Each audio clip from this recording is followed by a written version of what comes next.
Kevin, obviously the most important question on everybody's mind. How did you and Dana start buying each other's shoes? Good question. Right off the rip. How's everybody doing today? Good? Good. I think I bought him some rubber dunks, and then after I bought him the rubber dunks, he bought me some SBs. I mean, it's just some, you know, he likes dunks. So he bought me some dunks, some Chicago Color Wave lows. They were really nice. So then I think I got him something else, and he got me something else. And so I can't outbuy him, but I can damn sure find some good sneakers. Nice. All right, well, listen, we know you were itching for a fight, man. It took a long time to get together, but you got one. I guess, how did it feel to finally get something together after you've been, you know, calling for it for a while? It feels good. You know, I like to stay active. You know, I don't like to sit at home and, as I say, warm the bitch for everybody else to come out here and do their thing. I like to stay active. I like to feel like I'm somebody who's on the roster working as hard as possible. So it feels good to be here. It feels good to be back at work. And damn sure it feels good not to be sitting at home on the couch. You were linked with a lot of different names, right? So I guess how satisfied were you that this is the one that finally got put together? It doesn't really matter who it was. As long as they got me a fight and they got it soon, I was happy. Whether it was D-Rod, whether it was Neil Magny, whether it was Wonder Boy, whether it was fucking 3 or 4 of the other names that they named me, I guess I was just backup fighter to a lot of people. They finally found somebody I didn't have to be backup to, so that's cool. 180 pounds. D-Rod was here earlier. I think he's kind of said it was kind of him that asked for it. I mean, what? Yeah, it's him. Does it change anything for you? I mean, do you read anything into that? No, I fought at 85, fought at 70. You know, I fought at 96 before. You know, it's like I walk around at 192 pounds, so that tells you a lot. I don't really care about a weight class. I don't really care about any of that stuff. I just want to show up. I just want to fight and just be able to beat the brakes off somebody. Do the moments mean anything different to you in terms of, like, you know, it's at T-Mobile, it's potentially Nate Diaz's last fight? Does any of that change? No, it doesn't. I mean, Diaz's career is Diaz's career. I can give 2 fucks about that. You know what I mean? And then, you know, T-Mobile Arena, fucking wherever the Raiders play, or whether they're at home at the Staples Center or here, there, or the other. It's like the only difference is a few cool pictures on the wall, and some of them have nicer toilets than the other. I don't really care. The cage is the same. Nice. Last thing for me, I think a lot of people are expecting this to be a pretty exciting fight. Are you expecting this to be, you know, exciting back and forth, that type of fight, or do you think this is one you can dominate? On paper, it's a great fight, and I'm glad that everybody looks at the paper. You know what I mean? But if you look at the paper closely, I feel like I fought the better people, and I feel like, I feel like you guys are talking about he has good boxing, and I feel like he has shitty street boxing. So we'll find out if he has shitty street boxing or good boxing. We'll have a good night. Coming over here. We spoke with D-Rod earlier this week, and he said when they announced this fight that he felt this was the real main event compared to the Hamzat Diaz fight. Yeah, because he's fighting me. I mean, if it was him fighting somebody else, it wouldn't be anything that anybody was worried about. But he's fighting me, so yeah, it's the real main event. I'm fun. I'm really fun. You know what I mean? Whether I'm being held down on the ground or I'm chasing a crackhead down the street, I'm fucking fun. You know what I mean? So I just like to have a good time. He also said he was surprised they announced this fight for this card. Were you surprised that they announced it for this card specifically? I mean, they literally picked us up for this card specifically. If it wasn't for this card specifically, he wouldn't have got the fight against me.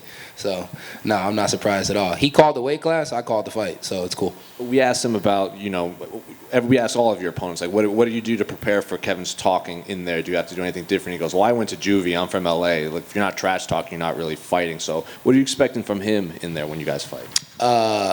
Nothing at all, honestly. It's like I expect for him to go out there, not move his head that much, get rocked, and hopefully get knocked the fuck out, you know? Kevin, do you still have an issue with Hamzat? I know you guys had that thing at the hotel. I don't have an issue with anybody on the roster. If anybody has an issue with me, that's their problem. I ain't got an issue with nobody on the roster. I feel like that's changed a little bit. I feel like there were times. No, I've never had an issue. Nobody. Now, I'm going to tell you how I feel about anybody. You know what I mean? Dude on the left's a bitch, dude on the right's a bitch, and dude in the middle, he's definitely a bitch. You know what I mean? But, yeah, I don't have a problem with anybody. If you don't have an issue with him, can you tell us how you feel about him? Do you still feel like he was rude to you? I feel like he likes the fucking media. I feel like, you know, he only does this extra wannabe street shit when the media's around. Other than that, he doesn't do it. So, yeah. I mean, when you guys aren't around, he wants to do fist bumps and he wants to be your best friend. When you guys are around, then all of a sudden he's like, I'm gonna rip your fucking head off. You ain't ripping shit off, dog. Let's be real. You want a paycheck just like the rest of these guys around here. How do you see that fight with him and Nate going? Nah, he should win on paper. Kevin, what's that ice around your neck? It's the same ice that was around my neck last time, dog. Ain't nothing new. Thank you. Kevin, I'm curious about your opinion on the performance at UFC 278, Leon Edwards versus Kamaru Usman. How do you think Leon did? He won the belt. He did fucking great. You know what I mean? He took down a guy that's never been taken down. He took his back. He had him in submission trouble. And then he went out there in the last round and threw a massive head kick that ultimately got him the belt. Now, what he did 2, 3, 4 was absolutely trash. But he managed to get done in 5, so that really means a lot. And overall, Leon Edwards is a very pretty striker. And as long as things are going pretty, he's doing good. When things get ugly, he doesn't do so good. Kind of shuts down mentally. And then what are your thoughts on Kamaru Usman coming off of that KO? I'm curious to see how he comes back. I love how he's taking it. You know, he's not being super, anal about it. He's not shy. He's still out in the media. He's still out doing his thing.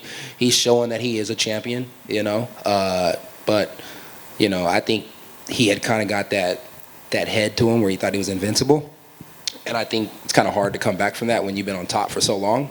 I kind of like Anderson Silva when he was trying to get his belt back. I just don't really think Usman's going to get it back. It's like if Leon Edwards shows up and fights the whole time, like how he fought in the 1st and the 5th, I think he finishes Usman again. That's just my personal opinion. And then if he does get the fucking belt, I think that Chimaev will take the belt from him. I just don't think that Usman has what he used to have in him anymore. I think it's movie time. I think it's time for him to go get paid. So between the two of them, who's the tougher opponent for you? For me, styles make fights. It probably would be Usman. But if he's getting knocked out by Leon, he's definitely getting knocked out by me, and it doesn't take a head kick. Probably just takes a right hand straight down the pipe. Awesome. So one final question. Since Nate Diaz is on the card, are we going to see any Stockton slaps in the ring? I slap people pretty much every fight, whether it's a up-close combat slap or a distance slap, or we're just on the ground and I do a little backhand because I feel like that. I slap people pretty much every fight, and it's not a Stockton slap. You know what I mean? My boy calls it an Agtown slap. Somebody else calls it this, calls it that. I'm just a smack man, and I'm smacking anything that's in my way. Thank you. No problem, brother. Smackman, how do you match up with D-Rod? You mentioned he's not moving his head at all. So you got that edge on the boxing? Where do you see your strengths? I got the edge everywhere. Boxing, grappling, everywhere. I work harder than D-Rod. D-Rod's been fucking dealing with hand surgery for the past year. I've been working my ass off. You know what I mean? It's like he beat Kevin Lee, but where the fuck does Kevin Lee fit in all of this? So, yeah, hats off to him. He beat Mike Berry, too. Mike Berry beat MVP, so that's pretty cool. But this ain't bare-knuckle boxing, so I'm not really worried about the guy. If we had 16-ounce gloves on, big gloves, and we were boxing, I would tell you for sure I'd win all 12 rounds. We don't have big gloves on. We got little gloves on. Anything can happen. Yeah, I'll probably knock them out and then end up submitting them. So shit happens. How nicer is it to not have to do that full weight cut? I know you've done work at I like the weight 185. cut. You're cool with the 180? I like the weight cut. I like cutting to 170 pounds. I feel a lot more professional when I cut the weight. But it does feel good not to have to cut weight. Kind of go back to the 185 days. Show up, show out. Get paid, stay healthy, and go do it again real quick. And Wonder Boy, he always says my name, but he never responds to my damn Instagram messages. Wonder Boy, I know you see it. I got a blue check. You got a blue check. I'm in them DMs.